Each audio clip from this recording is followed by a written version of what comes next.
everybody who's making these individual decisions are part of a statewide mission to save lives.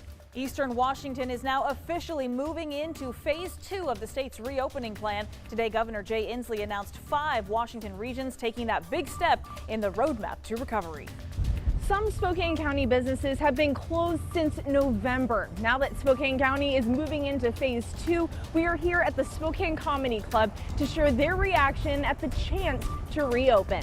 Following today's big announcement, we are talking to the president of the Washington Hospitality Association, what this means for the restaurants in our region.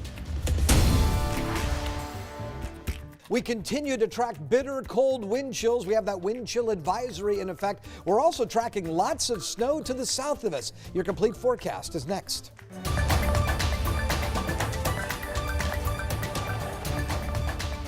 So today is a very good day for being able to have businesses open and customers being able to have more access. It's a good day to give some financial assistance to these hard-hurt businesses that have been so innovative. Well, you heard it. Huge breaking news tonight as Eastern Washington has just been approved to enter phase 2 of the reopening.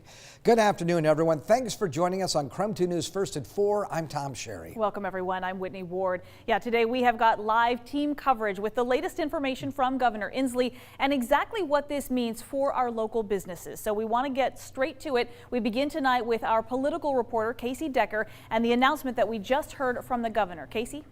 Well, Whitney, it's the announcement our area has been waiting for since November. Some restrictions will now start to be lifted. This as part of the new reopening plan that was first announced in January. Regions need to meet 3 of 4 metrics to move out of phase 1 into phase 2. There are no other phases at the moment. And just a few moments ago, Governor Jay Inslee announced Eastern Washington is one of the regions that meets those criteria. You can take a look here. Our case rate is decreasing by a solid 43%. It only needs to be decreasing by 10%. So that's 1.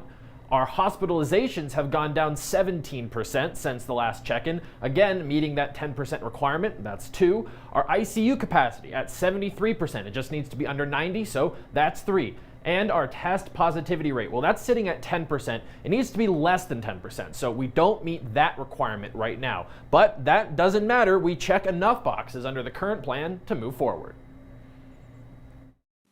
And the science tells us that we are currently driving this pandemic down quite dramatically. We are having considerable, measurable, and scientifically fact-based success right now. And we have businesses that have been suffering closed for months and months now. We have consumers who have not been able to go to gyms and restaurants to some degree, and we want to honor that. So we believe this is a reasonably scientific-based position on the current conditions of this pandemic. What exactly does all this mean? What actually changes now? Well, let's take a look at the biggest differences. Now, these all go into effect this coming Monday.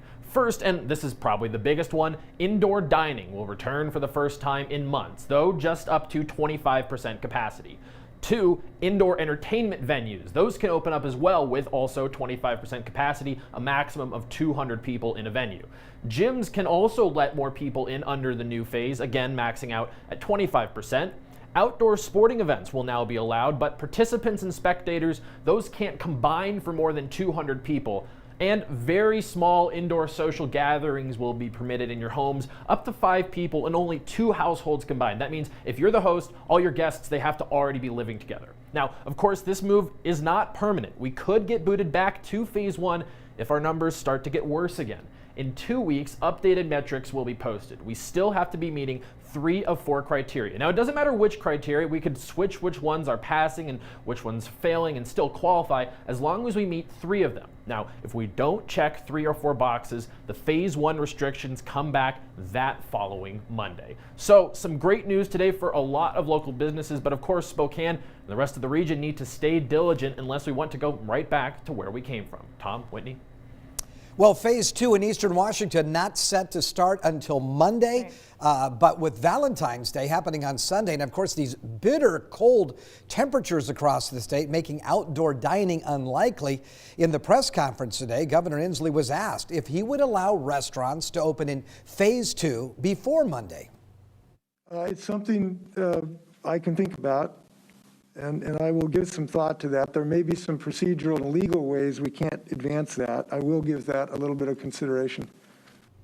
The governor's announcement is welcome news for small business owners of wineries, clubs, and entertainment venues that have been closed for months with no revenue and bills that need to be paid. Absolutely. KREM 2's Amanda Rowley has been talking with business owners here all afternoon. She's joining us now live from the Spokane Comedy Club. Hi, Amanda. Yeah, good evening, Tom and Whitney. So yes, we are at the Spokane Comedy Club. This establishment has closed all the fun that they have here for the last almost year. Now, joining me this afternoon is General Manager Kim Good. And Kim, tell me what your reaction is to this big news, Spokane County moving into phase 2, meaning you guys can reopen. Honestly, it's unbelievable. I got the news today, and I don't even know if I still believe it. Kind of waiting for that first show to happen, and I think it'll set in at that point. Yeah, and you guys have adjusted, though. You're still offering food to folks in the meantime, right? Yes, we are. We have 3 restaurants right now to kind of keep us going, keep us in the flow, so that we can be standing here having this conversation and be back open when we're allowed. Yeah, and so now that you can reopen, I guess what can you tell fans of the Spokane Comedy Club? When can we expect you to reopen? The second we got the news today, we started booking our calendar. So as quickly as we can get these comedians in, we're opening the doors as of Monday. So when I walked in initially, you were just so emotional about this news. This is huge. I mean, some businesses have been able to reopen, just a few business opportunities here and there, but you guys have really, I mean, been through the hard part, huh? Oh, completely. But honestly, we couldn't be here without the community. I know that so many people have reached out, shown us so much love, supported us through these changes, and kind of stuck with us. So, like I said, we couldn't be here without everyone. Great. And when you were talking about booking the calendar, we do have Kelsey Cook here. She's a comedian who has obviously been affected in the entertainment world. So this opens up the entertainment opportunities. What does this mean for you here in Washington, hearing that, okay, these opportunities are opening up? Oh my God, it's so exciting.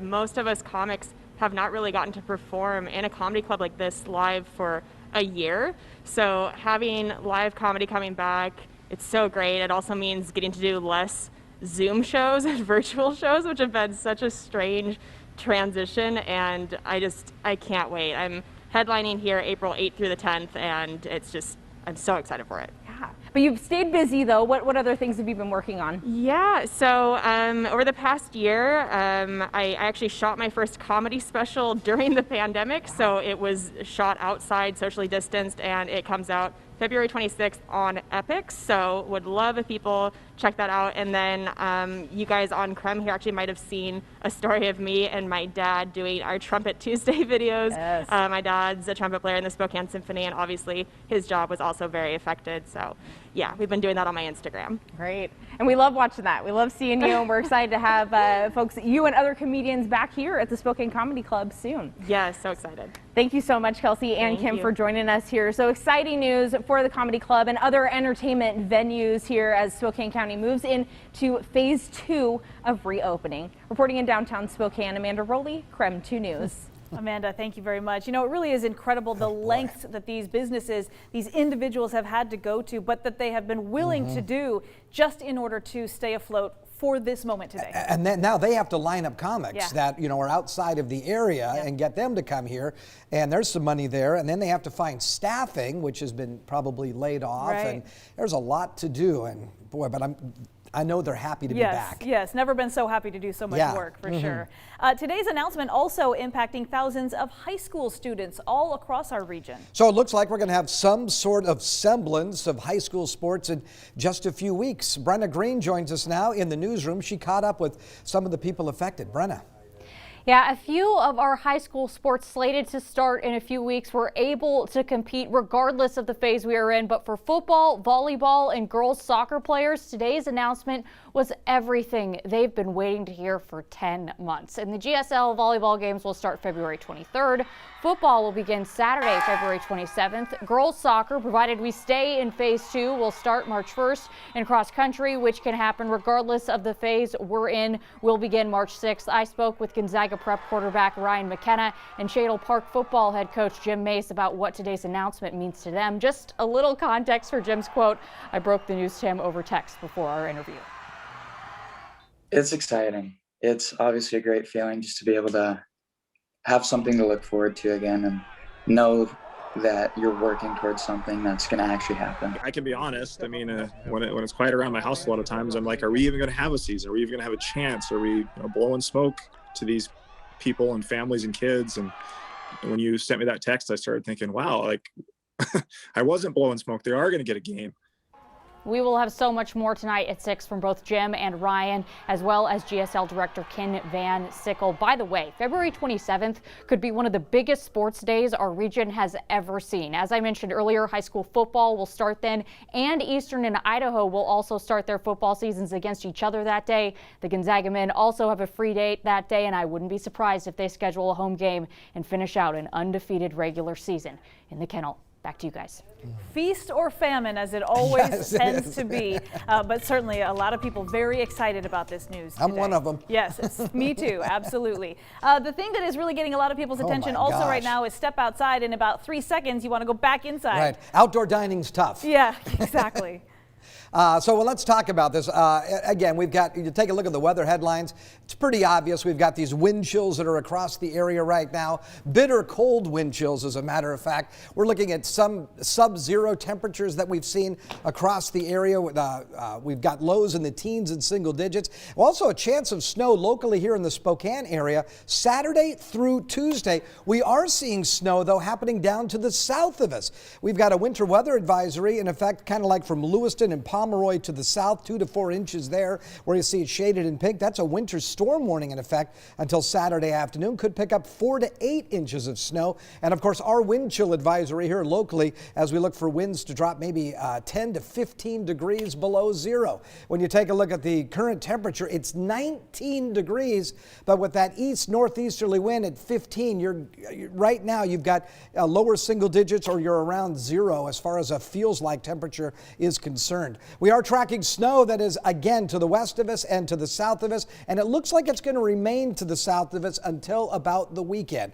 So, dangerously cold wind chills tonight with an air temperature of 6 degrees. My gosh.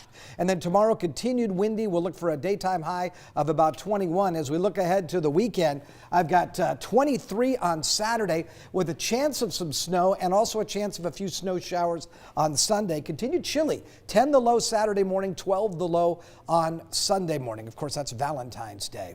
Well, let's go to somebody who's very cold right now, meteorologist Thomas Patrick, who is live in our outdoor weather center. Thomas, let people know how to keep themselves safe in this bitter cold weather. Yeah, you actually might be able to hear some of the wind just on the microphone, but I can tell you what, you got to dress in layers. Extra shirt underneath, heavier gloves on top, and got the scarf. And I honestly could go with another hat, might grab that in between some of our later broadcasts. But when we talk about dangerously cold weather, it's the potential for hypothermia and wind chill. And hypothermia is when your core body temperature gets colder because of the extended period outside.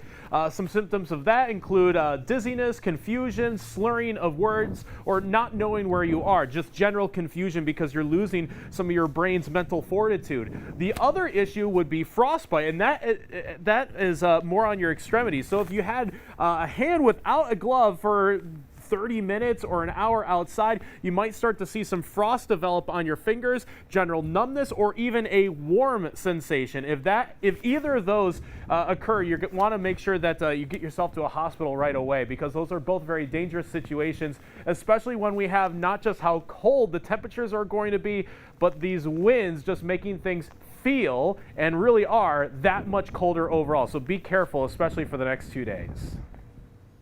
Thomas, thank you very much. These are really important reminders, because it's really easy to go outside and think, oh, I'm fine, I'm just going to be out here. But you kind of don't realize how quickly things can set in. And of course, the wind, that compounding factor that it makes it extra, extra cold on your skin. Yeah, this is no joke. This is the real deal. This is dangerously cold weather right now. So, and now really through the weekend. So you just got to take, can't be the tough guy, tough gal, get inside.